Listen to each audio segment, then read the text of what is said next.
Sir, ಗಾಳಿ ಆಂಜನೇಯ ಸ್ವಾಮಿ ದೇವಸ್ಥಾನ ಅಂದ್ರೆ ಏನು? ಗಾಳಿ ಅನ್ನೋದನ್ನ ಆಂಜನೇಯ ಸ್ವಾಮಿ ದೇವಸ್ಥಾನಕ್ಕೆ ಏನಕ್ಕೆ ಸೇರಿಸ್ಕೊಂಡಿದೆ? ಗಾಳಿ ಜೊತೆಯಲ್ಲಿ ಸೇರಿಕೊಂಡಿದೆ ಯಾಕೆ ಅನ್ನೋದನ್ನು ಒಂದು ವಿಚಾರವನ್ನು ಮಾಡೋಣ. ಮೊದಲನೆಯದಾಗಿ ಗಾಳಿ ಆಂಜನೇಯ ಸ್ವಾಮಿ ದೇವಸ್ಥಾನ ಅಂತ ಎಲ್ಲ ಕಡೆ ಪ್ರತೀತಿ. ಅದರ ಮೂಲ ಇದಕ್ಕೆ ಗಾಳಿ ಆಂಜನೇಯ ಸ್ವಾಮಿ ದೇವಸ್ಥಾನ ಅಂತ. ಅಂದರೆ ಮಹಾಪುರಾಣದ ಗಾಳಿ ಆಂಜನೇಯ ಸ್ವಾಮಿ ಅಂತ ಏನಿದೆ ಅದು ಮೊದಲಿಂದ ಇರ್ತಕ್ಕಂಥದ್ದು. ಆ ಗಾಳಿ ಅಂತ ಅಂದರೆ ಏನು ಅಂತ ಹೇಳಿದ್ರೆ, ಈ ಭೂತ ಪ್ರೇತಗಳಿಗೆಲ್ಲ ಗಾಳಿ ಅಂತ ಹೇಳ್ತಾರೆ. ಅದು ಯಾಕೆ ಗಾಳಿ ಅಂತ ಹೇಳ್ತಾರೆ ಅಂದರೆ, ಅದಕ್ಕೆ ಸ್ವರ್ಗ ನರಕಗಳ ಪ್ರಾಪ್ತಿ ಆಗದಿರಾ ಈ ಭೂಲೋಕದಲ್ಲಿಯೂ ಅದಕ್ಕೆ ಸ್ಥಾನ ಇಲ್ಲದಿರಾ ಕೆಲವು ಈ ಅಂತರಿಕ್ಷದಲ್ಲಿ ಚಲಿಸ್ತಾ ಇರುತ್ತೆ. ಅದನ್ನು ಗಾಳಿಯಲ್ಲಿ ಓಡಾಡ್ತಾ ಇರ್ತಕ್ಕಂತಹ ಆತ್ಮಗಳು ಎಂಬುದಾಗಿ ಹೇಳ್ತಾರೆ. ಆ ಗಾಳಿ ಆಂಜನೇಯ ಸ್ವಾಮಿ ಅಂತ ಯಾಕೆ ಹೆಸರು ಬಂತು ಅಂತ ಹೇಳಿದ್ರೆ, ಆ ರಾವಣನ ಹಿರಿಯ ಮಗ ಅಕ್ಷಾಸುರ ಅಂತ ಒಬ್ಬ ಇರ್ತಾನೆ. ಅವನು ಈ ಭೂತ ಪ್ರೇತಗಳಿಗೆಲ್ಲ ನಾಯಕನಾಗಿರ್ತಕ್ಕಂಥವನು. ಅಕ್ಷಾಸುರನನ್ನು ಅವನು ಸಂಹಾರ ಮಾಡಿ ತನ್ನ ಪಾದದ ತಳದಲ್ಲಿ ಹಾಕಿಕೊಂಡು ಅವನಿಗೆ ಮೋಕ್ಷವನ್ನು ಕೊಟ್ಟಿದ್ದಾನೆ. ಆದ್ದರಿಂದ ಈ ಒಂದು ವಿಚಾರದಲ್ಲಿ ಈ ಮೈ ಮೇಲೆ ಬರೋದು ಅಂತ ಏನು ಒಂದು ವಿಚಾರ ಇದೆ, ಆ ಮೈ ಮೇಲೆ ಬಂದಂತಹ ಆ ಒಂದು ಸಂದರ್ಭದಲ್ಲಿ ಆ ಪ್ರಾರ್ಥನೆಗಳು ಏನಾದರೂ ಭಗವಂತನಲ್ಲಿ ಸಮರ್ಪಣೆ ಮಾಡಿದರೆ ಅದನ್ನು ಈಡೇರಿದ ತಕ್ಷಣ ಆ ಆತ್ಮಗಳೆಲ್ಲ ಆ ಸ್ವಾಮಿಯ ಪಾದದಲ್ಲಿ ಸೇರಿಕೊಳ್ಳುತ್ತೆ. ಹಾಗಾಗಿ ಆ ಆತ್ಮಗಳಿಗೆ ಮೋಕ್ಷವನ್ನು ಕೊಟ್ಟಿದ್ದಾನೆ ಪರಮಾತ್ಮ. ಈ ಒಂದು ವಿಚಾರದಲ್ಲಿ ಈ ಒಂದು ಹೆಸರಿನಿಂದ ಶ್ರೀ ಗಾಳಿ ಆಂಜನೇಯ ಸ್ವಾಮಿ ಎಂಬ ದೇವಸ್ಥಾನ ಎಂಬತಕ್ಕಂಥ ಒಂದು ಪ್ರತೀತಿಯನ್ನು ಮೊದಲಿಂದ ನಡೆದುಕೊಂಡು ಬಂದಿದೆ. ಆಮೇಲೆ ಗ್ರಾಮ್ಯ ಭಾಷೆಯಲ್ಲಿ ಏನಾಯಿತು ಅಂತ ಹೇಳಿದ್ರೆ, ಮಹಾಪ್ರಾಣದಿಂದ ಅಲ್ಪ ಪ್ರಾಣಕ್ಕೆ ಬಂತು ಗಾಳಿ ಆಂಜನೇಯ ಸ್ವಾಮಿ ದೇವಸ್ಥಾನ ಅಂತ. ಆ ಗಾಳಿ ಆಂಜನೇಯ ಸ್ವಾಮಿ ದೇವಸ್ಥಾನ ಅಂದರೆ ಏನು ಅಂದರೆ, ಇದು ಮೊದಲು ಎಲ್ಲ ಬಯಲಿನ ಪ್ರದೇಶ. ಇಲ್ಲಿ ನೋಡಿದರೆ ಬೆಟ್ಟ ಗುಡ್ಡಗಳು, ಪಕ್ಕದಲ್ಲಿ ನದಿ ಒಂದು ಹರಿತಾ ಇರ್ತಕ್ಕಂಥದ್ದು. ಯಾವ ಒಂದು ದೇವಸ್ಥಾನದ ಈಶಾನ್ಯ ಭಾಗದಲ್ಲಿ ನದಿ ಒಂದು ಹರಿಯುತ್ತೋ ಇಲ್ಲ ಆ ನೀರಿನ ಒಂದು ಸ್ಥಳ ಇರುತ್ತೋ ಆ ಒಂದು ಕ್ಷೇತ್ರ ದಿವ್ಯ ಕ್ಷೇತ್ರವಾಗಿ ಪರಿವರ್ತನೆ ಆಗುತ್ತೆ. ಈ ಒಂದು ಸ್ಥಳದಲ್ಲಿಯೂ ಸಹ ಈ ಒಂದು ಜಾಗದಲ್ಲಿ ಶ್ರೀ ಗಾಳಿ ಆಂಜನೇಯ ಸ್ವಾಮಿ ಮೊದಲಿನಿಂದ ಇದಕ್ಕೆ ಯಾವುದೇ ಗರ್ಭಗುಡಿಯಾಗಲಿ ಒಂದು ಆವರಣವಾಗಲಿ ಇರಲಿಲ್ಲ. ಮೊದಲು ಬಯಲಲ್ಲಿ ಇದ್ದಂತಹ ಪ್ರದೇಶವಾದ್ದರಿಂದ ಇದನ್ನು ಗಾಳಿ ಆಂಜನೇಯ ಸ್ವಾಮಿ ಅಂತ ಕರೆದರು.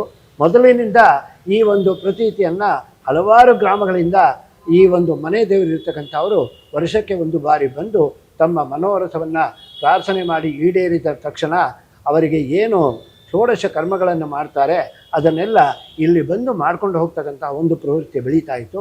ಹಾಗಾಗಿ ಗಾಳಿ ಆಂಜನೇಯ ಸ್ವಾಮಿ ಅಂದರೆ ಭೂತ ಪ್ರೇತಗಳ ನಿವಾರಕ ಆಂಜನೇಯ ಸ್ವಾಮಿ, ಮತ್ತೊಂದು ಬಯಲಲ್ಲಿ ಇದ್ದಿದ್ದರಿಂದ ಶ್ರೀ ಗಾಳಿ ಆಂಜನೇಯ ಸ್ವಾಮಿ ದೇವಸ್ಥಾನ ಅಂತ ಪ್ರತಿಷ್ಠಾಪನೆ ಆಯಿತು. ದೇವಸ್ಥಾನದಲ್ಲಿ ಎಷ್ಟು ವರ್ಷಗಳ ಇತಿಹಾಸ ಇದೆ? ಅಂದರೆ ಇಲ್ಲಿ ಆಂಜನೇಯ ಸ್ವಾಮಿ ಅದು ನಿರ್ಮಾಣ ಆಗಲಿಕ್ಕೆ ಕಾರಣ ಏನು? ಎಷ್ಟು ವರ್ಷದ ಇತಿಹಾಸ? ಸರಿಯಾದ ಪ್ರಶ್ನೆ. ಇದು ಏನು ಅಂತ ಹೇಳಿದರೆ, ಸುಮಾರು 700 ವರ್ಷಗಳ ಹಿಂದಿನ ಒಂದು ಪರಿಸ್ಥಿತಿ. ಈ ಒಂದು ಜಾಗ ಏನಿತ್ತೋ ಮೊದಲೆಲ್ಲ ಮಣ್ಣಿನಿಂದ ಮುಚ್ಚೋಗಿತ್ತು. ನಾವು ಸ್ವಾಮಿಯ ಒಂದು ಮಟ್ಟವನ್ನು ನೋಡಿದ್ರೆ ಆ ರಸ್ತೆಯ ಮಟ್ಟಕ್ಕಿಂತ ಕೆಳಗಡೆ ಇದೆ. ಇದೆಲ್ಲ ಪೂರ್ತಿ ಮುಚ್ಚಿ ಹೋಗಿತ್ತು. ಇಲ್ಲಿ ಬ್ಯಾಟರಾಯ ಸ್ವಾಮಿ ದೇವಸ್ಥಾನ ಅಂತಿದೆ, ಅದು ವೇಣುಗೋಪಾಲ ಸ್ವಾಮಿ ದೇವಸ್ಥಾನ. ಅಲ್ಲಿ ಪೂಜೆ ನಿತ್ಯ ನಡೀತಾ ಇತ್ತು. ನಮ್ಮ ಹಿರಿಯರು ಈ ಕಡೆ ಬಂದಾಗ ಆ ದೇವರು ಸ್ವಲ್ಪ ಕಾಣಿಸೋಕ್ಕೆ ಶುರುವಾಯಿತು. ಯಾವಾಗ ಈ ನದಿ ನೀರು ಈಚೆ ಬಂದಾಗ ಆ ಮಣ್ಣು ಯಾವಾಗ ಸರಿಯುತ್ತೆ ಸ್ವಲ್ಪ ಆಕಾರ ಕಾಣೋದಕ್ಕೆ ಆರಂಭ ಆಯಿತು. ಅದರಲ್ಲಿ ಏನೋ ಇದೆಯಲ್ಲ ಅಂಥೇಳಿ ಇಲ್ಲಿ ಪಕ್ಕದ ಗ್ರಾಮಸ್ಥರನ್ನು ಕರೆದು ನಮ್ಮ ಹಿರಿಯರು ತೋರಿಸಿದ್ರು. ಆವಾಗ ಏನಾಯಿತು, ಆ ಹಿರಿಯರನ್ನು ಅವರೆಲ್ಲ ನೋಡಿದರು. ಆ ಸುತ್ತಮುತ್ತ ಇದ್ದಂಥ ಮಣ್ಣನ್ನು ಬಿಡಿಸಿದ್ರು. ಅದು ಬೃಹದಾಕಾರವಾಗಿ ಆಂಜನೇಯ ಸ್ವಾಮಿಯಲ್ಲಿ ಬಿಸಿ ಮಾಡಿಸಿದ್ರು. ಆಮೇಲೆ ಅದನ್ನು ಸಣ್ಣಗೆ ಒಂದು ಆಲಯವನ್ನು ಕಟ್ಟಿದ್ರು, ಗರ್ಭಗುಡಿ ಮಾತ್ರ ಕಟ್ಟಿದ್ರು. ಆವಾಗ ಏನಾಯಿತು, ಅದು ಮಾಮೂಲಾಗಿ ನಡ್ಕೊಂಡು ಬರ್ತಾಯಿತ್ತು. ಆನಂತರ ಏನಾಯಿತು, ಕೆಲವು ವರ್ಷಗಳಾದಮೇಲೆ ನಮಗೆ ಒಂದು ವಿಚಾರ ಹಿರಿಯರು ಹೇಳ್ತಾಯಿದ್ರು. ಆಂಜನೇಯ ಸ್ವಾಮಿಗೆ ಬಾಲದಲ್ಲಿ ಗಂಟೆ ಇದ್ದರೆ ಮತ್ತು ಈ ಶಂಕುಚಕ್ರ ಆಂಜನೇಯ ಸ್ವಾಮಿಗೆ ಇದ್ದರೆ ಅಲ್ಲಿ ವ್ಯಾಸರಾಯರು ಪೂಜೆ ಮಾಡಿದ್ದಾರೆ. ವ್ಯಾಸರಾಯರು ಅಂತಕ್ಕಂಥವರು ಮಹರ್ಷಿಗಳು, ಅವರದ್ದು ತಪೋನಿಧಿಗಳು. ಅವರು ಬಂದು ಇಲ್ಲಿ ತಪಸ್ಸನ್ನು ಮಾಡಿ ಆ ಸ್ವಾಮಿಗೆ ಸಾನ್ನಿಧ್ಯವನ್ನು ಕೊಟ್ಟು ಹೋಗಿದ್ದಾರೆ.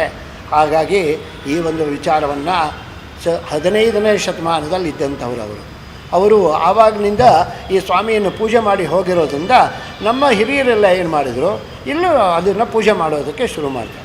ಗ್ರಾಮಸ್ಥರೆಲ್ಲ ಬರ್ತಾಯಿದ್ರು. ಆನಂತರ ಕ್ರಮೇಣ ವೃದ್ಧಿ ಆಯಿತು. ಆ ಸ್ವಾಮಿಗೆ ಅಭಿಷೇಕಾದಿಗಳನ್ನು ಪೂಜೆಗಳನ್ನು ಮಾಡ್ಕೊಂಡು ಬಂದ್ವಿ. ಎಲ್ಲರೂ ಭಕ್ತಿಯಿಂದ ಬಂದು ಪ್ರಾರ್ಥನೆ ಮಾಡ್ಕೊಳ್ಳೋರು, ಅವರು ಅಂದ್ಕೊಂಡಿದ್ದನ್ನೆಲ್ಲ ಆಗಿರೋರು.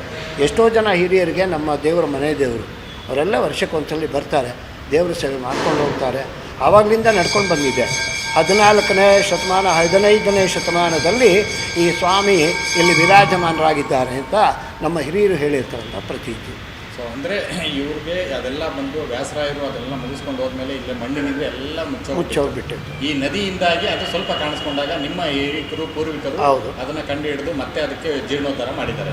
ನಮ್ಮ ವಿಜಯವಾಹಿನಿ ನ್ಯೂಸ್ ಚಾನೆಲ್ನಲ್ಲಿ ಪ್ರಮೋಷನ್, ಜಾಹೀರಾತು, ಅಡ್ವರ್ಟೈಸ್ಮೆಂಟ್ ನೀಡಲು ಸಂಪರ್ಕಿಸಿ 9535808456.